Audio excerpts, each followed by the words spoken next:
The goal is to be fit and healthy. Siyempre kasama niyo pa rin po kami dito sa Pinoy MD.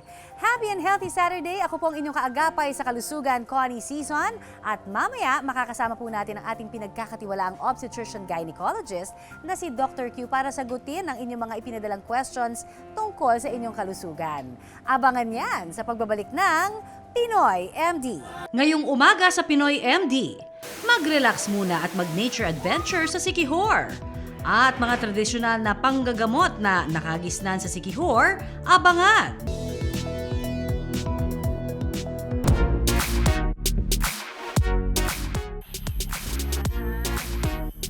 Sanggol pa lang, nakagawian ng pabutasan ng tenga ng mga bata para kabitan ng hikaw. Ganito ang ginawa ni Josie sa kanyang baby Axel. 9 months old pa lang yung baby ko nung napagdesisyonan kong lagyan siya ng hikaw kasi napagkakamalang lalaki dahil maliit lang yung buhok niya. Pero ang simpleng palamuti sa tenga ng anak, hindi niya akalaing magdadala sa kanila ng bangungot. Ang 1 taong gulang na si Baby Axel, aksidenteng nalunok ang kanyang hikaw. Makakaligtas pa kaya ang sanggol sa kapahamakan? Mga bandang hapon noon, nasa loob kami ng kwarto ng baby ko. Nakahiga kami kasi patutulugin ko na sana siya. Tapos maya-maya, bigla na lang umiyak yung baby ko na parang may dinudukot siya sa kanyang bibig. Dito na nakita ni Josie ang 1 taong gulang niyang anak na si Baby Axel na parang naduduwal at tila may dinudukot sa bibig. Naging aware ako sa mga bagay na maaring malunok ni baby ko kasi marami din akong nalaman o napakinggan ng mga story tungkol sa mga batang nakakalunok ng mga piso. Karamihan sa kanila na nakalunok ay namatay. Pero malaking palaisipan kay Josie kung ano kaya ang posibleng nalunok ng anak. Gayong wala namang bagay sa paligid nito na basta-basta na lamang maisusubo ng bata. Hanggang napansin ni Josie ang nakakabit na hikaw sa bata, isa na lang. Nawawala na ang kaparehas nitong hikaw. Dito na siya nataranta. Sa mga oras na yon, inisip ko talaga na baka nakasabit pa yung hikaw sa lalamunan niya, nakasabit sa bituka niya, maging sanhi rin po ng impeksyon sa katawan niya po na maaring ikamatay niya po. Ayon kay Dr. Janina Escalderon, isang ears, nose and throat doctor, para matukoy kung may nalunok na anumang bagay ang isang tao, unang suriin ang boses nito. Kapag wala siyang boses, tapos mayroong parang choking sensation, tapos parang gumaganon siya, so more likely it's in the airways. Dapat yan, ma-attentionan natin yan. Kung paos o walang boses ang bata, senyales umano ito ng problema sa paghinga o sa daanan ng hangin. The fact na umiyak siya and may boses, yung iyak niya, it means that it is not in the trachea or it is not in the airway. Sa taranta ni Josie, agad-agad siyang kumuha ng tubig sabay pinainom sa anak. Pero ayon kay doktora, hindi dapat pinapainom ng tubig ang sinumang nakalunok ng anumang bagay. Huwag pong pakainin or painumin yung bata. Ang gawin po is obserbahan, check nyo po if there's any sign of respiratory distress, hirap po siyang huminga. Kamusta po yung lips, yung daliri, nagbo-blue po ba?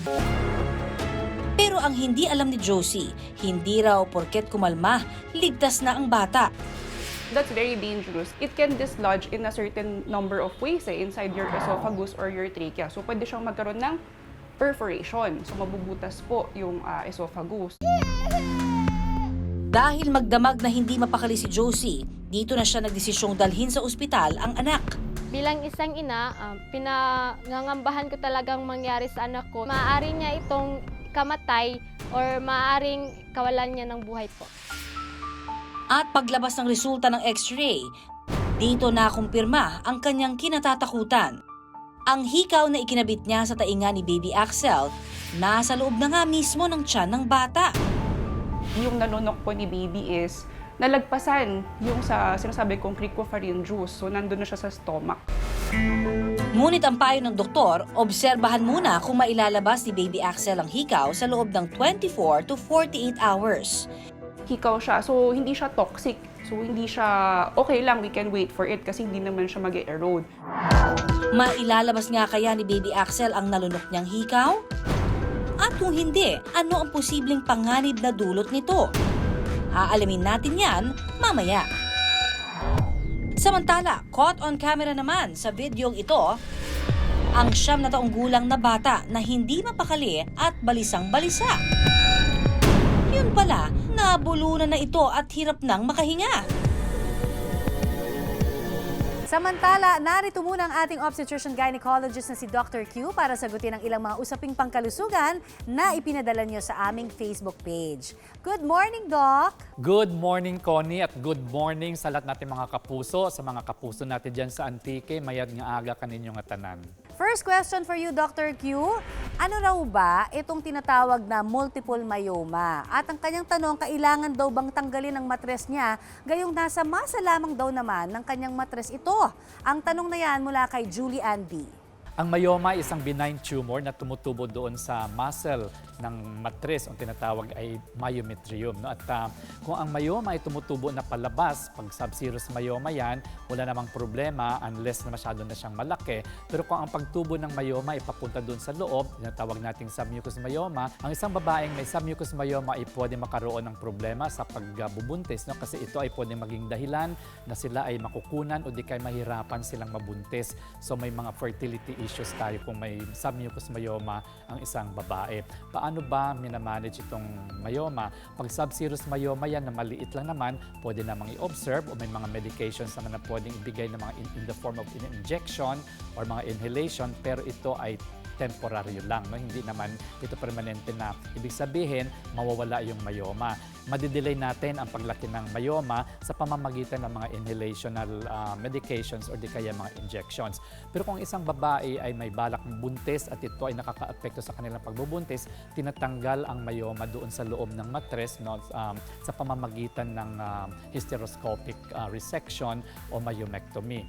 Pero kung ang isang babae ay kompleto na yung kanyang family size, may mga 3-4 na siyang anak at wala na siyang balak mabuntis pa at meron na siyang mga sintomas na tulad nung malakas yung pagregla niya o may mga pressure symptoms sa doon sa kanyang pantog, no? Na-apekto na yung kanyang pag-ihi o di kanyang pagdumi, pwede na rin tanggalin yung matres.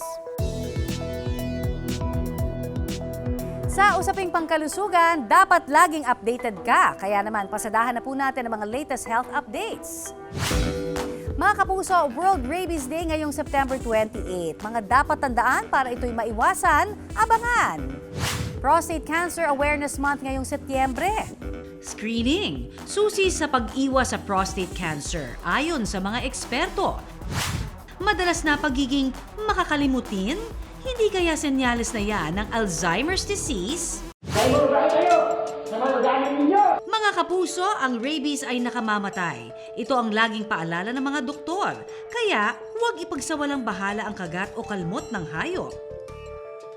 Ayon sa WHO o World Health Organization, ang rabies ay isang zoonotic viral disease na nakakaapekto sa central nervous system. Ayon sa WHO, 99% ng mga kaso ng rabies ay nakukuha sa mga aso. Kaya ngayong World Rabies Day, paalala mga kapuso, kung nakagat o nakalmot man ng hayop na infected ng rabies virus, huwag magdalawang isip na pumunta sa pinakamalapit na ospital o animal bite center para magpabakuna ng anti-rabies. Maging responsableng fur parent din sa ating mga alaga. At siguraduhing bakunado rin ang mga ito. Pagdating sa rabies, oras ang kalaban. Kaya mahalagang agad na magpabakuna para maagapan ang peligrong dulot ng rabies. Alam nyo ba mga kapuso, ayon sa Global Cancer Observatory noong 2022, ang prostate cancer ang ikatlo sa most common cancer sa mga kalalakihan sa Pilipinas. Ang prostate cancer ay nade-develop sa prostate gland, na responsable sa pag-produce ng fluid na bahagi ng semilya. Ilan sa mga sintomas ng prostate cancer ay ang madalas na pag-ihi, hirap sa pag-ihi, dugo sa ihi o semilya, pananakit ng batok, balakang, at painful ejaculation.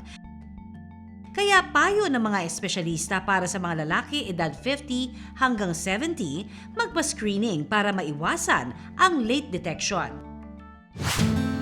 Mga kapuso, napapansin niyo bang nagiging makakalimutin na ang ating mga lolo't lola? Hindi kaya sign na yan ng Alzheimer's disease?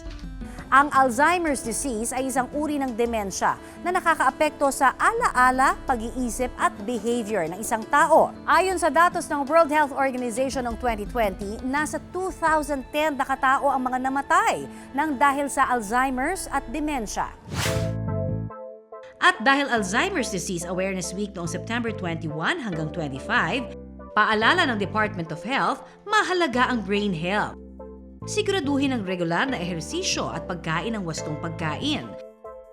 Iwasan ang paninigarilyo, ang pag-inom ng alak at droga para makasiguro ang ating brain health hanggang pagtanda. At yan ang ating latest health updates ngayong linggo. Laging tandaan mga kapuso, basta usaping kalusugan, dapat updated ka. Next question, Dr. Q, normal lang daw ba na di dinadatnan ng isang babaeng nanganak?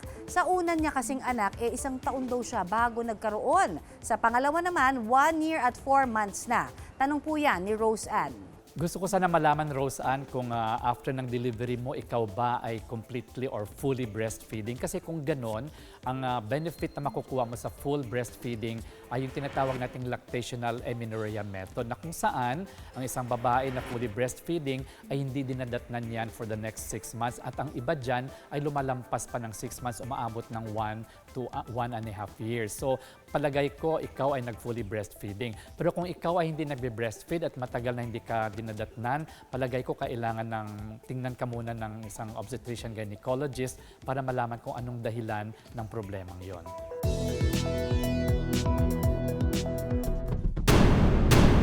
Mahirap lunukin ang nangyari kamakailan sa pamilya Lazaro na na-caught on cam. Sa video, makikita ang isang batang babae na kumakain ng bigla siyang naubo, sabay takip sa kanyang dibdib.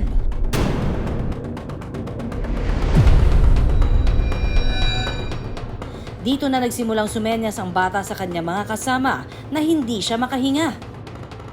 Tumalikod siya. Akala ko yung the usual nga na nasa mid lang. Tapos, papunta niya dun sa may kumukuha siya ng baso. So, nabasa ko yun na yun yung universal sign for choking. It started making me like not really making me breathe. Uncomfortable at the neck. It made me like have a very hard time breathing. So I quickly ran and tried getting a cup. Well, that's what I usually do whenever I normally just choke a little. Dahil inakalang nabubulunan lang, ikinuha pa siya ng kanyang kuya ng tubig. Actually, wala kang madidinig kasi hindi siya, hindi siya makahinga, hindi siya makapagsalita. So, nakita ko na nagagaganon siya. So, tumakbo na ako nun. Pero nang hindi pa rin makahinga ng maayos si Junia, dito na naalarma ang kanyang pamilya. First time yun nangyari na nabilao ka ng ganun or na-choke ng ganun. Tsaka parang nag-iba na yung kulay niya, nahihirapan na siyang huminga. Ang biskwit palang kinain, bumarak sa daluyan ng hangin ni Junia. Karaniwan, sa esophagus dumidiretso ang ating mga kinakain. Pero ang nangyari sa bata, dumiretso ang pagkain sa kanyang trachea o daanan ng hangin. Wala siyang boses, tapos merong parang choking sensation, tapos parang gumaganon siya. So, more likely it's in the airway. So, dapat yan, ma-attentionan natin yan. Umabot daw sa halos 30 segundo na nawala ng hangin ang bata. Airway yan, ibig sabihin yung hingahan po talaga niya, mababarahan po. And it can be a matter of minutes or hours. Magkaroon tayo ng problem, magkaroon ng loss of consciousness because of wala ngang air yung patient. Mabuti na lang at to the rescue ang tiyo niyang si Ayan. Pagpunta ko sa kanya doon, so nag-tap muna ako sa back niya, nag-blow ako sa back niya. And sabi ko, pambata to. So, yung Heimlich maneuver nga na para sa edad niya. Siguro mga naka-4 yata kami gano'n. Tapos yun, sabi ko, okay ka na.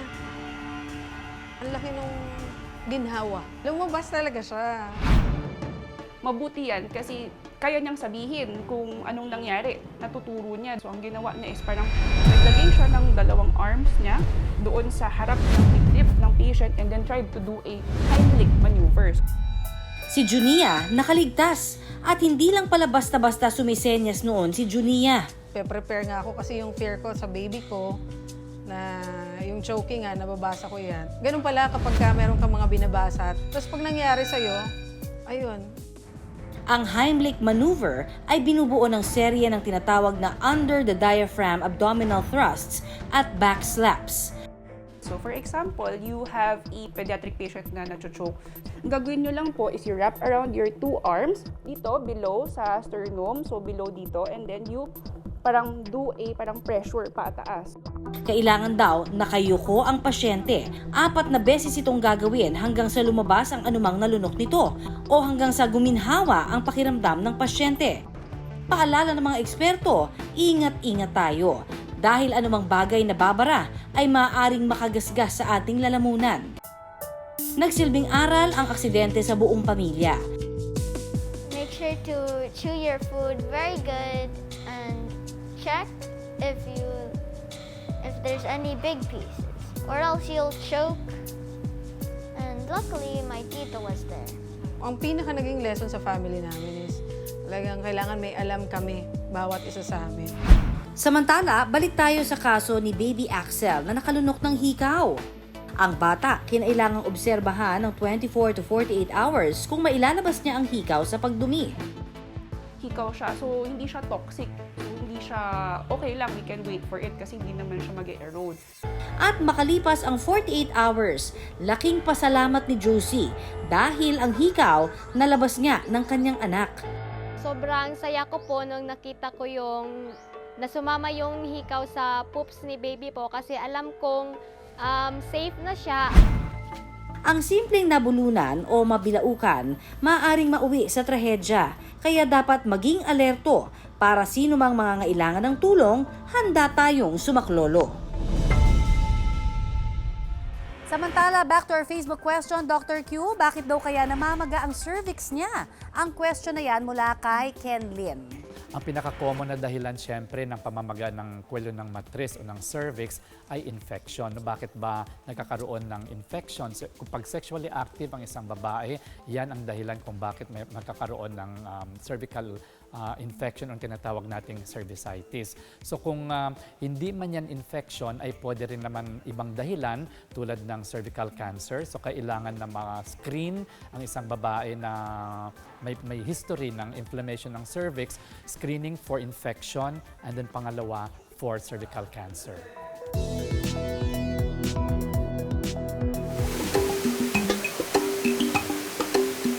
Kung ang inyong hiling ay emotional healing,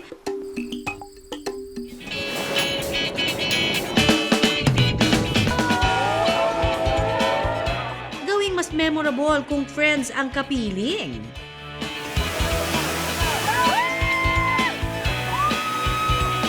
Ang dami ko kasi nakikita na pupunta ng Siquijor. So gusto ko ma-discover ko kung ano bang meron sa Siquijor, bakit ang dami nagpupunta.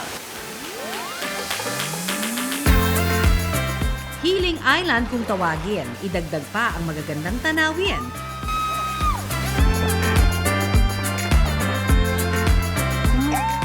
Pumasa sa challenge at nature adventure.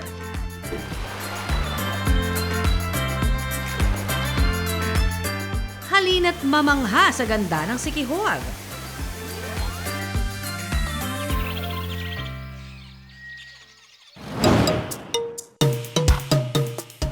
Oras sa himpapawid mula Maynila hanggang Dumaguete. So ito ang Dumaguete Port. At halos 2 oras sa dagat gamit ang Roro o pwede ring fast craft for 45 minutes. Siguradong tanggal agad ang pagod kung ganito kaganda ang sasalubong sa iyo.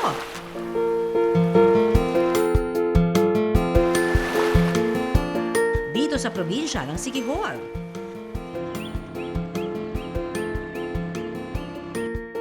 Pause muna sa trabaho para magpahinga. Siquijor ang napiling puntahan ng magkakaibigang ito.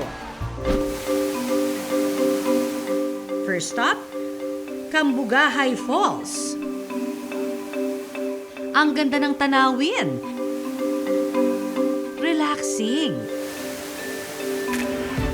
Mabubuhayan din daw ang loob mo sa adventure na naghihintay sa'yo. Kayanin kaya nila ang 20 feet giant swing? I go, you go. Deal?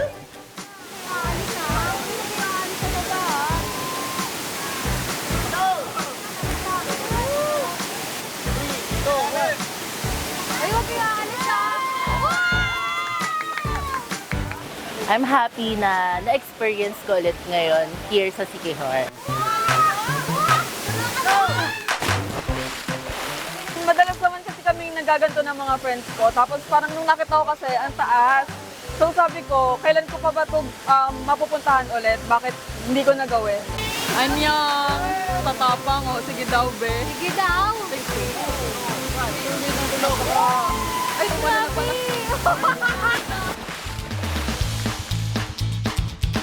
Kung gustong hamunin ang sarili, subukan din ang level 2 nito na may taas na 30 feet.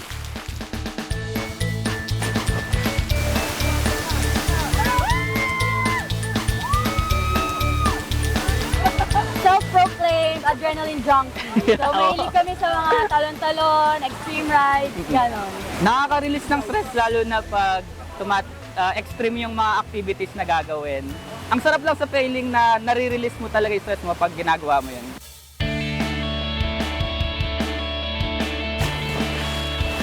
Nature can be very therapeutic para sa ating mental health kasi pag tayo ay nasa labas, we are engaged with any form of nature like mga green spaces. Kakaroon tayo, number 1, physical activity. Nagkakaroon tayo ng boost ng ating mga happy hormones.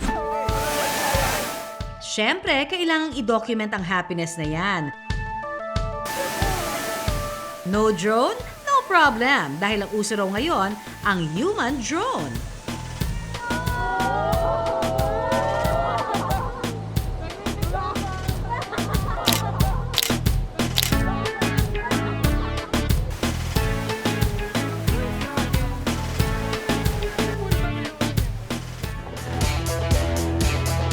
Kung nabitin sa swing, ang next challenge na naghihintay, face your fear at mag-cliff diving. Second stop, sa Lagdoong Beach.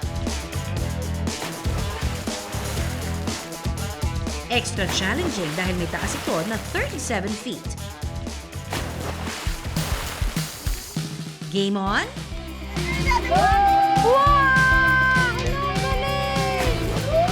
Oh my God!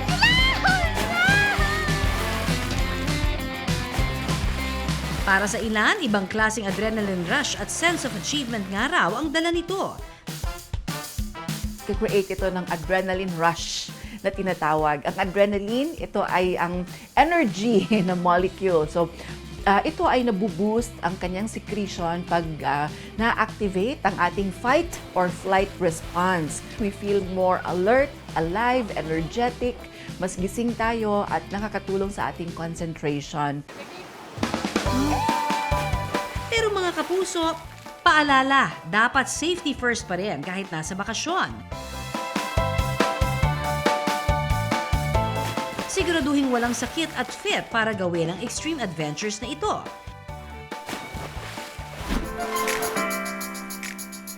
Na-fall ka na ba sa ganda ng Siquijor? Dito naman tayo sa Lagaan Falls. Entrance fee. Let's go! Pero bago ito marating, kailangan munang mag-trekking. So, mag-activity ulit tayo. Meron ditong rock sliding, swing ulit. May jumping din at the cliff dive. Ewan ko. Let's see. Let's find out. Pero naririnig ko na ang tubig. Ang rumaragasang tubig.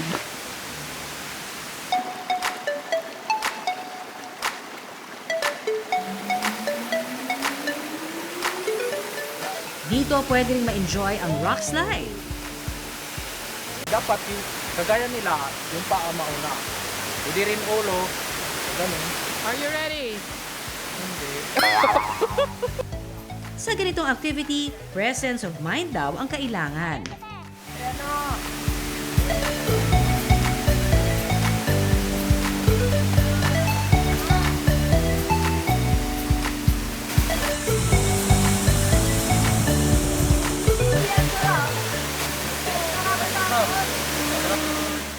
Studies and research have shown na pag tayo ay nasa labas, when tayo ay engaged with nature, mas nagiging focus tayo, mas nagkakaroon tayo ng mindfulness na tinatawag kasi ang ating mga senses ay nakafocus sa ating mga nakikita, nakahawakan.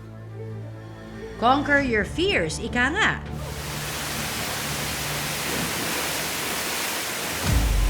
Pero papaano kung may aberyang mangyari? Huy, Siangge! Huy, Siangge!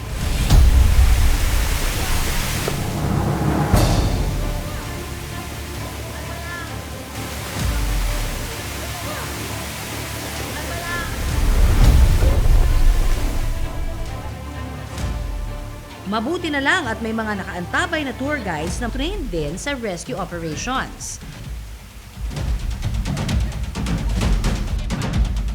Agad silang sumaklolo at iniahon ng nalulunod.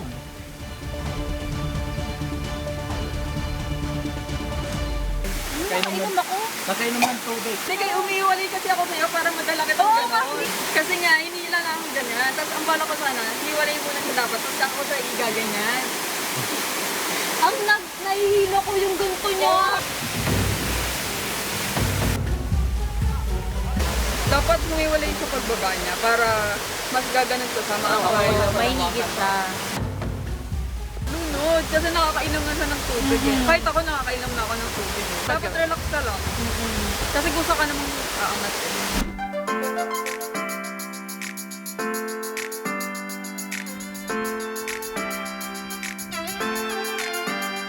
Kung hindi ka naman game sa adventure, pwede namang i-enjoy na lang ang view. With a thrill pa rin, syempre.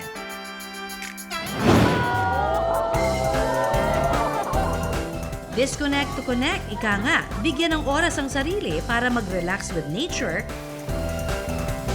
Dahil sa ganda nito, yak, ikay mapapa, sikihor pa more!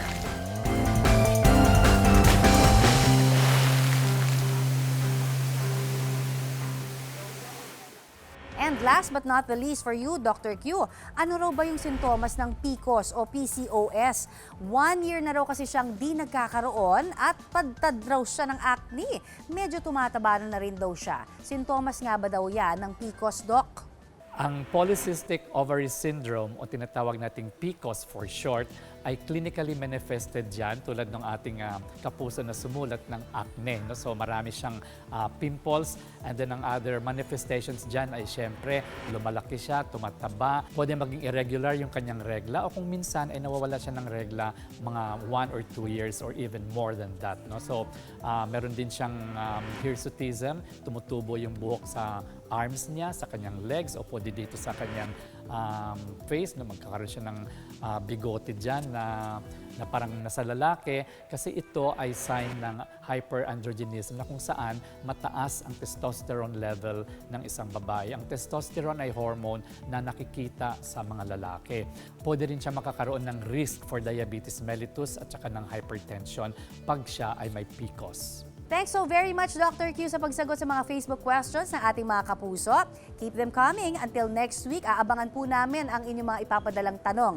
At baka yung tanong nyo na ang aming maitanong kay Doc.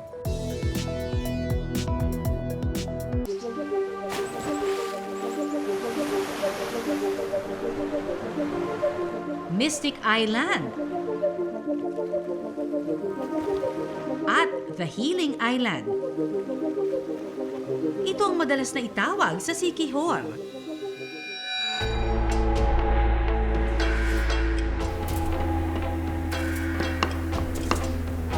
Gusto rin kasi naming matry yung kultura or yung healing tradition na meron dito sa Sikihor.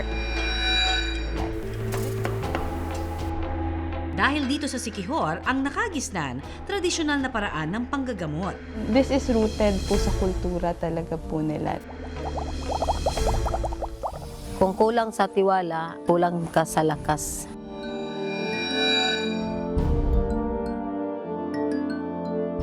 Parte na ng kultura nating mga Pinoy ang tradisyonal na paraan ng panggagamot.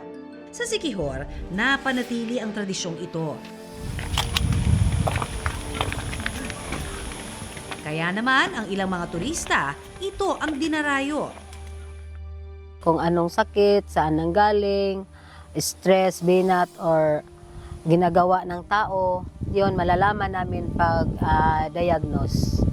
Ano namin kung kinukulang ba siya or na-stress lang. Kung walang findings ang doktor, kaya kami magpatuloy sa paggamot sa pasyente hanggang magaling.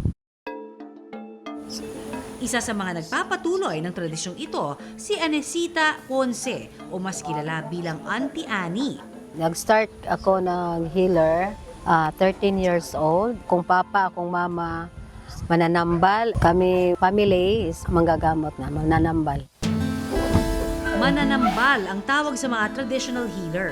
Mananambal is tumulong sa mga tao na may sakit, na hindi makuha sa doktor. Trinay ko yung tuob. Lalagyan ka na lang ng kumot tapos merong mga parang usok.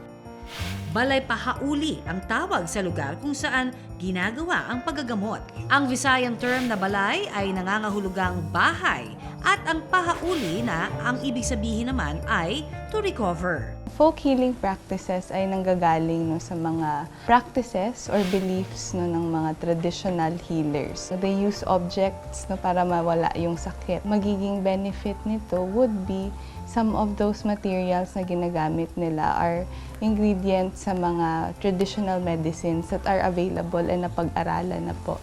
Dito sa Siquijor, maraming mananambal, manggagamot, maraming gamot na makukuha dito sa Siquijor. Ang tuob o steam inhalation, pinaniniwala ang makapagtataboy ng mga sakit na dala ng masamang espiritu. May nilagay silang oil dito sa may parang pulso ko and dito sa may parang leeg ko tapos dito sa may batok ko.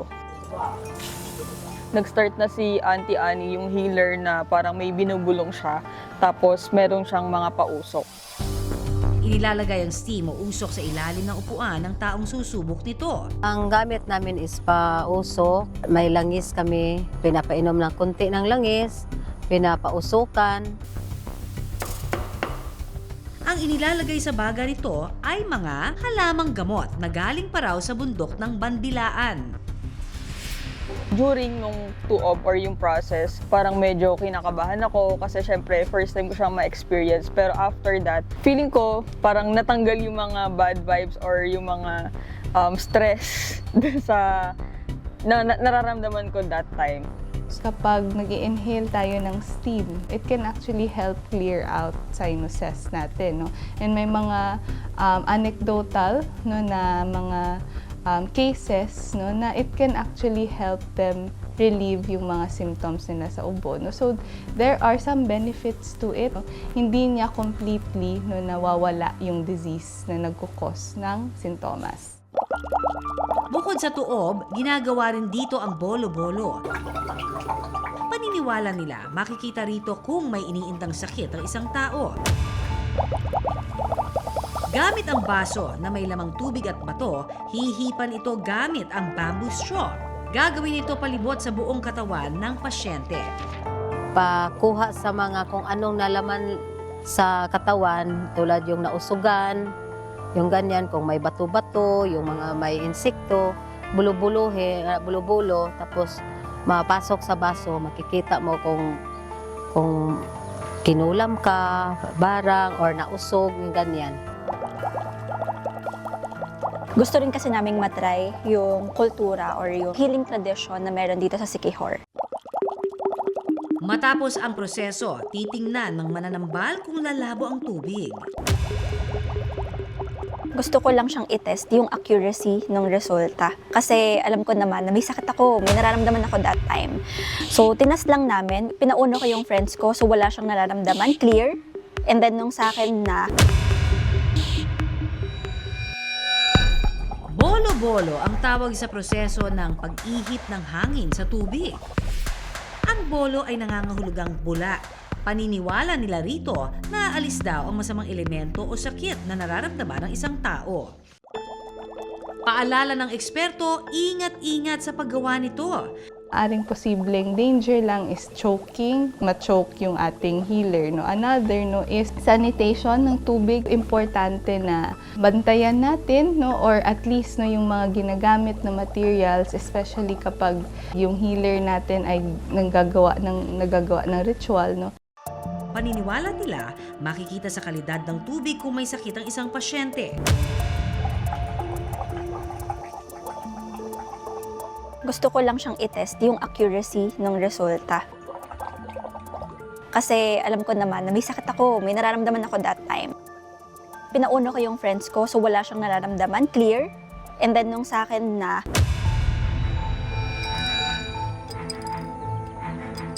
may labo or may dumi, tinas ko lang talaga yung bolo-bolo kung talagang makukuha niya na may sakit ako. Which is yun nga, nakuha niya. Matapos ang proseso ng bolo-bolo, makikitang lumabo ang tubig na nasa baso. Lambog, biro nga. Lambog nga siya. Oo. Kasi murain magod siya. Masik murain. Wala kasing mawawala eh. Parang hindi siya kapalit ng pagpunta sa ospital, di ba? Hindi naman natin yun i-encourage na gawin. Pero let's say pumunta ka na sa ospital, wala silang nagawa, walang masama, walang mawawala kung tatry lang din natin, di ba, yung bolo-bolo. Sa Siquijor, pwede ring makapamili ng mga pasalubong na halamang gamot. Ito ang Lapution. Gaya ng gayuma na bukod sa love attraction, makakapag-attract at makakapagpaunlad ng negosyo. Kung sa business, ipapahid lang sa lamisa, tapos first customer, yung first niyang bayad, papahiran mo, yun, tapos yung pera niya itabi mo na. At haplas o healing oil na nagagamit para sa sakit sa balat, tiyan at kasukasuan. Para sa mga mananambal ng Siquijor, wala naman daw mawawala kung maniniwala. Marami namang na gumaling, nagpapasalamat sa kahit andun sila sa ibang bansa, nagpatulong. Paalala ng eksperto, mainam pa rin na may gabay ng mga doktor. Yung mga beliefs, yung mga ginagawa din nila, minsan wala pa pong evidence sa mga kasanayan or sa mga studies na ginagawa from the medical field. Kaya importante yung pag-aaral ng mga beliefs na ito para malaman ang mga benefits na makukuha from this. Even if nagsusubscribe tayo sa mga ganitong beliefs, kailangan pa rin nating may kaakibat na gabay ng mga medical professionals para po holistic yung treatment na marireceive natin. Tayong mga Pinoy may kanya-kanyang tradisyon at paniniwala. Pero ang mahalaga, basta kalusugan at kaligtasan ng nakataya, siguraduhing may gabay ng espesyalista. Samantala, nakaisang oras na po tayo na masaya at makabuluhang kwentuhang pangkalusugan dito po sa Pinoy MD. Sana po ay na-inspire namin kayo to be fit and healthy. Hanggang sa susunod na Sabado, mga kapuso, magkita-kita pa rin po tayo mula 6 to 7 in the morning. Ako po ang inyong kaagapay sa kalusugan, Connie Season. Nagpapaalala na iisa lamang ho ating katawan, kaya dapat lamang natin itong pangalagaan. At ako naman si Dr. Q, ang inyong obstetrician gynecologist. Tandaan, unahin ang kalusugan at lagi pong tumutok dito sa programa kung saan kayo at ang inyong kalusugan ang laging #1. Dito pa rin sa nag-iisang tahanan ng mga doktor ng bayan, ito po ang Pinoy MD.